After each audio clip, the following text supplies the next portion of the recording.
Good evening, everyone. Welcome to Tales of the Darkness. Lower the lights. Stay where you are. If something in your house feels slightly off tonight, don't check it yet, just listen. Story 1. The door was already open. My name is Evan. I worked the morning shift at a roadside coffee kiosk off a wide highway, and most days started the same. Park in the frozen lot, walk to the employee door, unlock it, turn on the lights, and pretend the quiet inside was normal. That morning the routine broke before it began because the door was already unlocked, and I stood there with my key in my hand staring at the handle like it had moved on its own.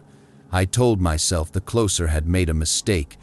I told myself not to dramatize, but my body tightened anyway, and the air felt too still around that little building, as if the lot was holding sound back on purpose. I opened the door, and the kiosk greeted me with dim gray light from outside, and a smell that didn't match morning. Not smoke, not rot, just something warm that had cooled down too slowly. And right away I saw small things out of place, napkins on the floor, a towel left open, cups still out like someone had been interrupted mid-motion. She had closed the night before. She was new but careful, the kind of person who cleaned automatically because she didn't like leaving a mess for the next worker. And seeing that disorder made my stomach turn because it suggested a sudden stop rather than a sloppy habit. I said her name once under my breath and waited for any answer, but nothing moved and nothing answered, and the silence inside didn't feel empty. It felt arranged, like the kiosk had learned to stay quiet. I went to the register because routine is what people reach for when something feels wrong. And when I reached down, I realized the drawer was already unlocked just like the door. And when I pulled it open and saw the tray empty, the realization came cold and clean. This wasn't a mistake. This was a robbery, and whatever happened here had ended before I arrived. I called my boss and described what I saw, and while I spoke, I kept looking for a simple sign that would let me explain it. A broken hinge, a scratch, a chair knocked over, anything that would point to chaos. But the kiosk looked almost untouched, and that calmness made it worse because it felt deliberate, like whoever came through wanted the room to look confusing instead of violent. I stepped outside like my boss told me, and the cold hit my face hard, and only then did I notice I'd been holding my breath. I stood near my car watching traffic slide past without slowing, and I remember thinking how easily the world kept moving while a small place in a parking lot sat there open like a mouth that had forgotten how to close. The police arrived and asked the usual questions: what time I got there, what was missing, who closed last night, and they moved through the kiosk with practiced calm. But that calm didn't help. It made me feel like the room was being misunderstood. They found the panic button under the counter, and it had not been pressed, and that fact stayed in my head because it meant she either never had time or she never believed pressing it would matter. And both possibilities felt like the same kind of helplessness. They looked for signs of a struggle and found none, and the lack of struggle didn't reassure me. It suggested control, the kind where fear arrives so fast the body obeys before it argues. I kept telling them she was responsible. She would have locked up, she would have done it the right way, and as I spoke, I realized I was defending her from a suspicion that hadn't even been stated yet, because people like explanations that blame the missing person. It lets everyone else feel safer. Later, I heard what happened the night before. Her boyfriend came to pick her up and arrived late. The kiosk was already dark. She wasn't there, and a message came from her phone saying she needed time and would be with friends for a couple of days. Her father didn't believe it. He said she never left without telling him directly. He said she would not ignore him when he was worried. And the more I heard, the more the unlocked door felt like a signal left behind. When the security footage was pulled, the easy theory collapsed. It showed her working alone, then someone outside the frame, ordering a drink, then the instant shift in her body, her hands up, her stepping back, the lights turning off like she was following instructions. She knelt with her back to the window. Then she moved to the register, took money, handed it out, and went down again. And the stillness that followed was the most unsettling part because it looked calm, but it wasn't calm, it was compliance. A shadow leaned into the window, and hands moved as if tying something. Then the figure climbed inside, stood her up, and guided her out through the employee door, and the parking lot swallowed them without noise. Watching it later made me understand why the kiosk felt like it was holding its breath when I entered, because whatever happened did not explode into chaos. It shut things down quietly and left the room looking ordinary enough that people would argue about what it meant. After that day, I kept noticing doors, how they sound when they lock, how they feel when they don't, and I kept thinking about how a place can look normal while something inside it has been rewritten. I quit not long after, but even now when I pass a small building in a big empty lot, I catch myself looking at the entrance first, because once you've touched a door that should have been locked and felt it open without resistance, you start wondering what else can be opened the same way, and whether the silence on the other side is waiting for someone new to step inside and pretend everything is fine. If you want more stories like these, subscribe to Tales of Darkness. Story 2. The message didn't sound like her. My name is Ryan, and I keep replaying that night because nothing about it felt important while it was happening, which is what makes it so hard to live with now. The argument started small and stayed small in my mind. A few tense messages sent too quickly and read too slowly. The kind of thing couples forget after a day or two, and I treated it that way because I was tired and distracted and convinced it would settle itself once we were face to face. She accused me of something I hadn't done, and instead of slowing things down, I let irritation guide my replies, short answers, longer gaps, a tone that said I didn't care even though I did. I told her I would pick her up after her shift ended, and I meant it, but work ran late and I didn't rush the way I should have, because I believed the worst thing waiting for me was an awkward conversation in a parked car. As I drove toward the kiosk, I rehearsed what I would say, not an apology exactly, more like a smoothing over, the way people do when they want peace without admitting fault, and that expectation kept me calm until I turned into the parking lot and saw the place dark and empty. Her car wasn't there, the lights were off, and the lot felt wider than usual, and my first reaction was annoyance, not fear, because annoyance fit the story I already had in my head.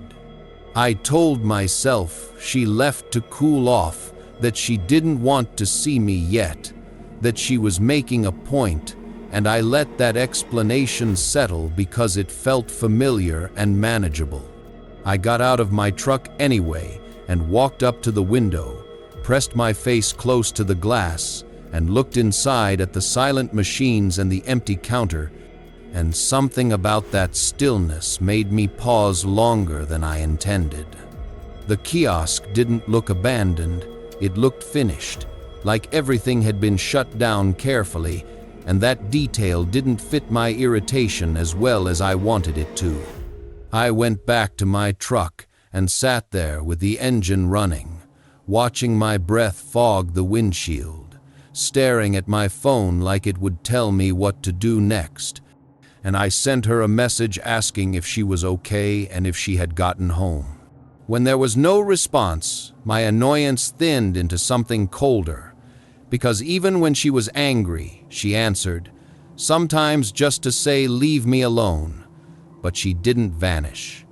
I waited a few more minutes, checked the time again, and each passing second made my original explanation feel weaker, until finally I drove to her house because the idea of not checking felt worse than the idea of being wrong.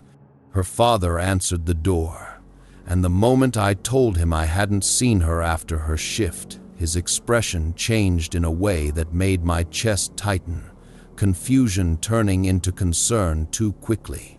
He said she wasn't home, that he hadn't heard from her, and suddenly the argument we'd had felt small and distant, like it belonged to another version of the night that no longer mattered.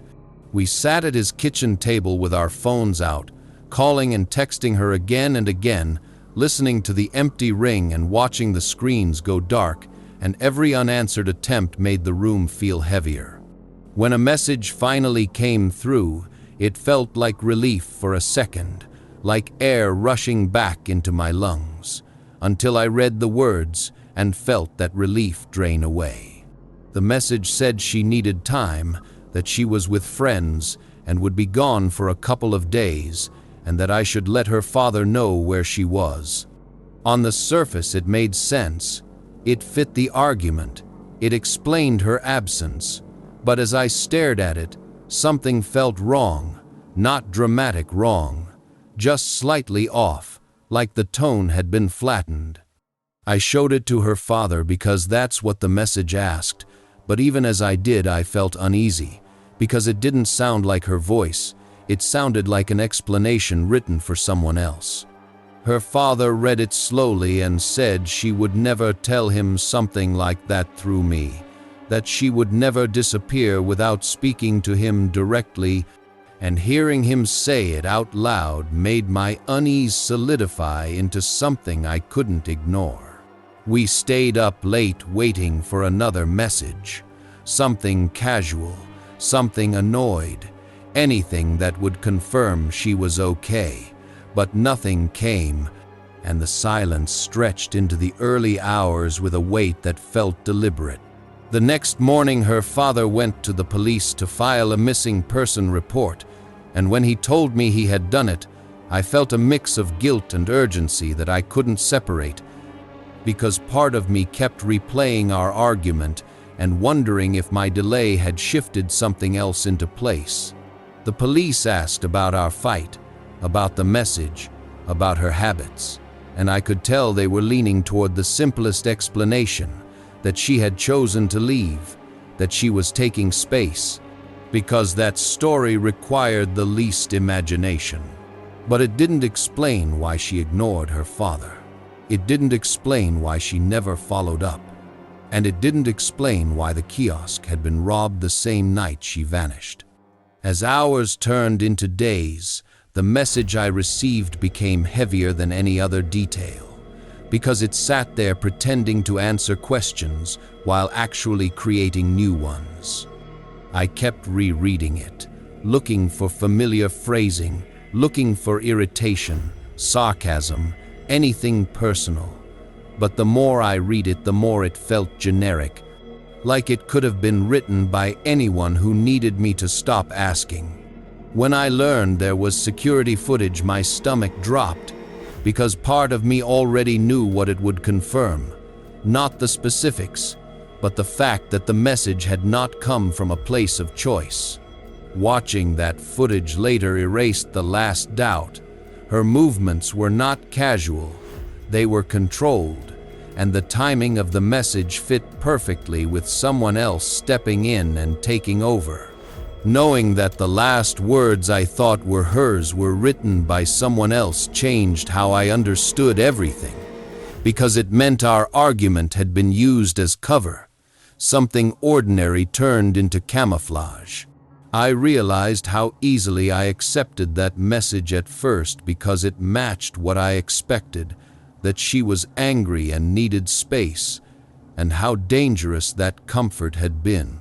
Since then, I read messages differently.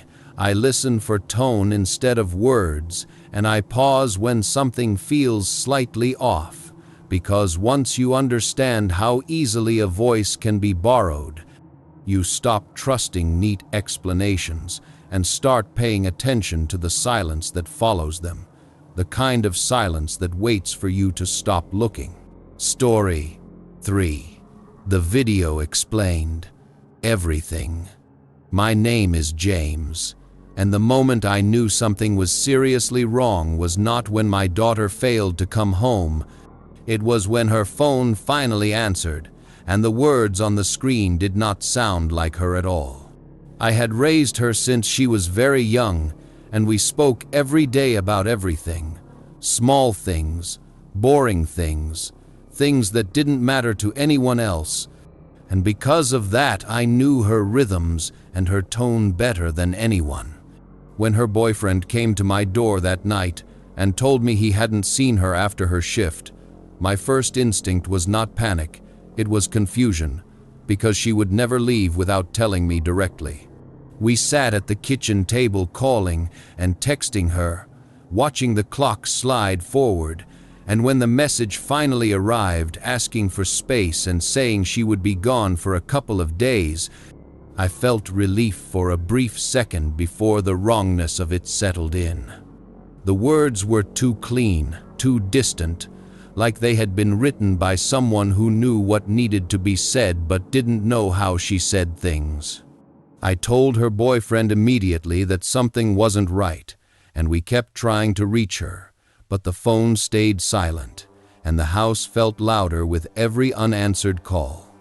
By morning, I knew waiting was not an option, and I went to the police station and reported my daughter missing, because ignoring that feeling would have been worse than being wrong. The officers listened and took notes and asked the usual questions: where she worked, who she was dating, whether she had run away before, and I could tell they were testing the idea that she had chosen to leave, because it was easier than accepting anything else. They contacted the owner of the coffee kiosk and learned that a robbery had been discovered that same morning, and suddenly my daughter's absence was no longer just personal, it was tied to a place and a time. While they waited for security footage, they spoke to her friends and relatives, and no one had heard from her. No one knew where she was, and every answer ended the same way, with silence. I went to the kiosk myself later that day and stood in the parking lot looking at the small building where she had spent so many quiet evenings working alone, and I remember thinking how exposed it looked, how visible it was from the road, how easy it would be for someone to pull in and watch without being noticed. When the footage finally arrived, the room changed immediately. Because videos do that, they take theories and crush them into something solid. The footage showed my daughter inside the kiosk, working normally, moving with the relaxed familiarity of routine, and then someone outside the frame ordered a drink and nothing looked wrong until everything did. Her body language changed in a single instant.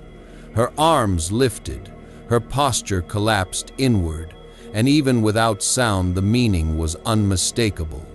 She turned off the lights exactly as she was told and knelt with her back to the window, and that image is burned into my memory because it showed compliance, not confusion, fear that had already decided resistance was useless. She opened the register and removed the money and handed it out, then knelt again, and time passed in a stillness that felt cruel, because nothing about it was chaotic or rushed. Then a shadow leaned into the window, hands moved, and although the image was grainy, I knew immediately what was happening, because there are some movements you don't need clarity to understand. The figure climbed through the window, shut it behind him, stood her up, and guided her toward the employee door with a hand at her back, and they walked out together like people leaving work, and that normality made my stomach turn. There was no struggle, No sudden motion, no visible panic, just control from start to finish. And when the door closed behind them, I knew she hadn't left that place by choice. From that moment on, I stopped listening to theories and started watching behavior, because the footage explained everything the words could not. The panic button had not been pressed because she had been managed too quickly. The mess inside the kiosk existed because she had been interrupted mid-routine, and the message from her phone existed because someone needed time. What followed was a blur of activity that never produced answers. Volunteers searched, flyers went up, strangers donated money, reporters called, and the story spread faster than any real information. I spoke to cameras and officers, and anyone who would listen, repeating the same facts over and over, hoping that saying them enough times would shake something loose. Days passed, with no contact, no demands, no proof of life, and every night I lay awake thinking about that footage and the calm way she had followed instructions, because it meant whoever took her understood how fear works. When the message arrived weeks later directing us to a public park, I felt my body go cold before my mind caught up, because only one kind of situation produces delayed communication like that. We arrived before the police and found a bag attached to a public board, and inside was a typed note and a photograph that confirmed what I had been trying not to consider. The photograph showed my daughter with a blank expression and a newspaper held beside her to prove the date, and even though it was supposed to be reassurance, it felt like a threat because someone had taken the time to stage it. The ransom instructions were clear and mechanical.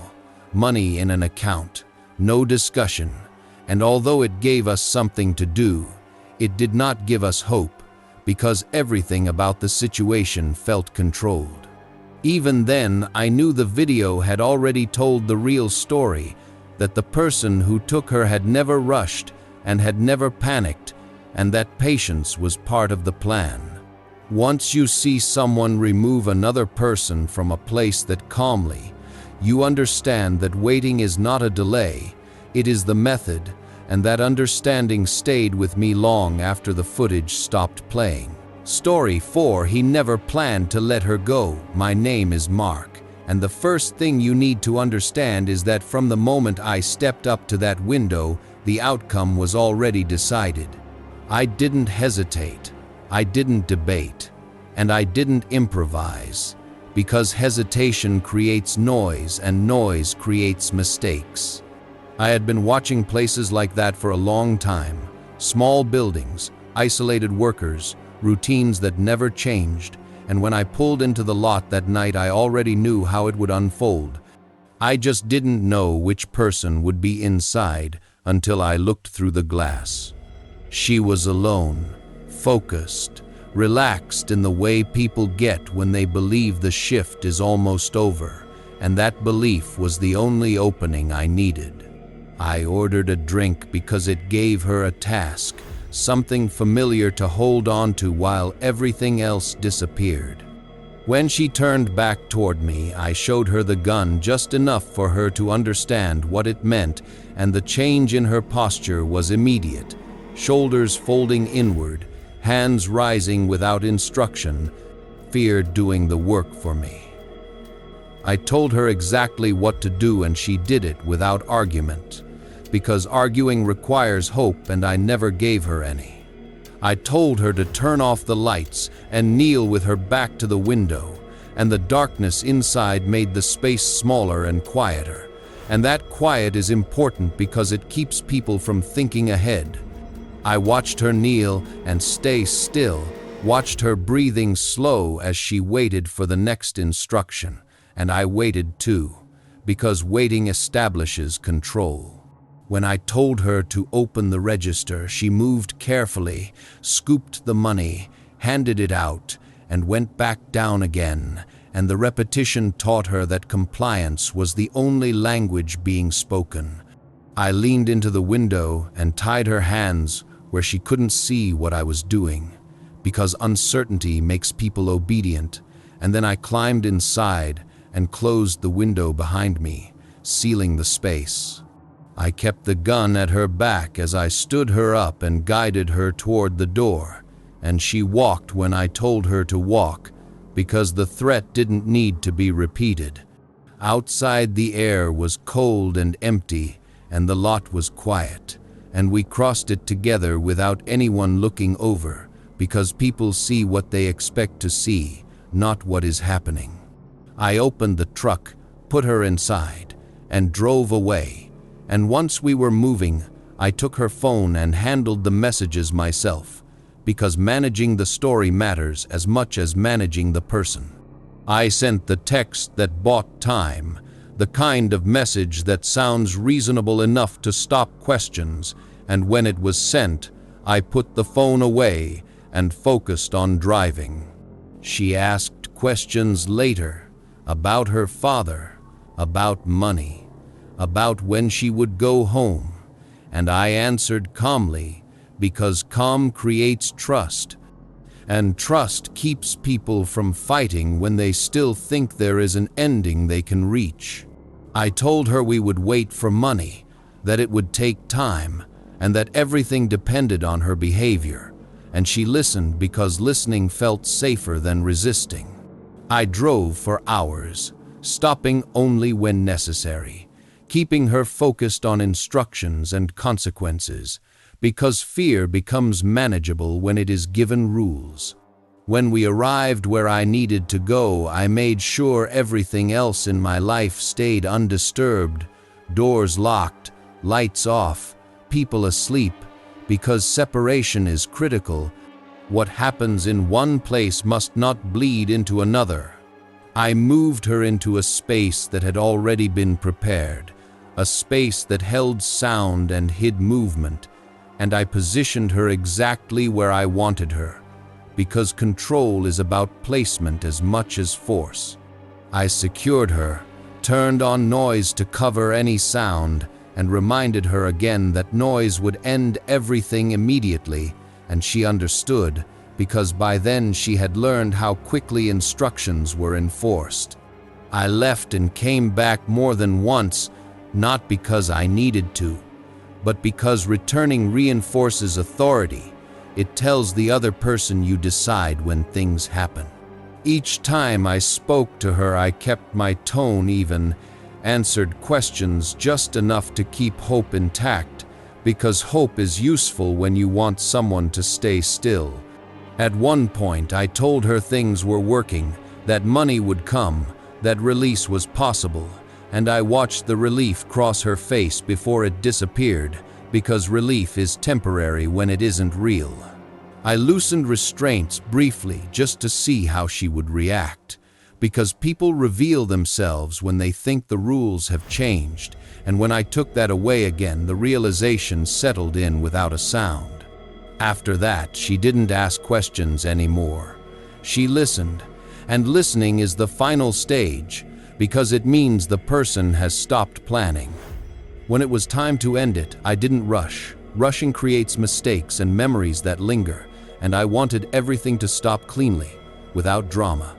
I did what needed to be done and waited until movement ceased, and the absence of sound confirmed the same thing silence always does, that control had been complete. Afterward, I returned to the rest of my life without interruption, because routine is a powerful disguise, and people rarely look twice at someone moving calmly through ordinary tasks.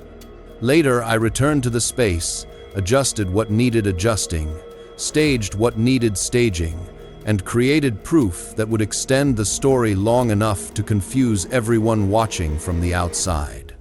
The photograph mattered because it suggested continuity, and continuity keeps people from acting decisively. When everything was finished, I removed what remained and left nothing that pointed back to me, because the goal was never chaos, it was erasure.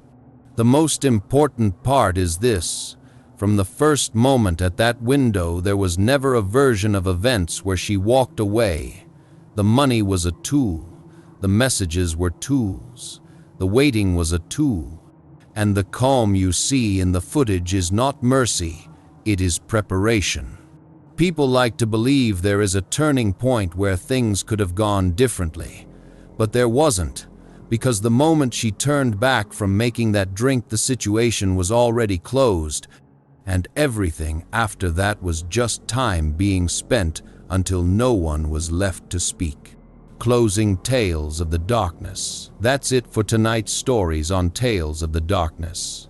If you're still here, it means the silence in your room has started to feel heavy. That's the signal. That's when the walls start watching back. Get one thing straight. These stories don't just stop when the screen goes black. They stay behind. They hide in the corners of rooms you think are safe. They follow the routines you trust blindly. They're the answers to the questions you're too scared to ask out loud. So tonight, stay sharp.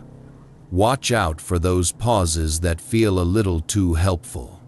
Watch out for the people who answer you way too fast. Watch out for the moments that fix themselves before you even move a finger. Because someone is always one step ahead. If you want more of this, hit that subscribe button right now. New stories are dropping all the time, and trust me, they don't ask for permission to enter. Sleep with one eye open. Or don't. It won't matter anyway. Good night.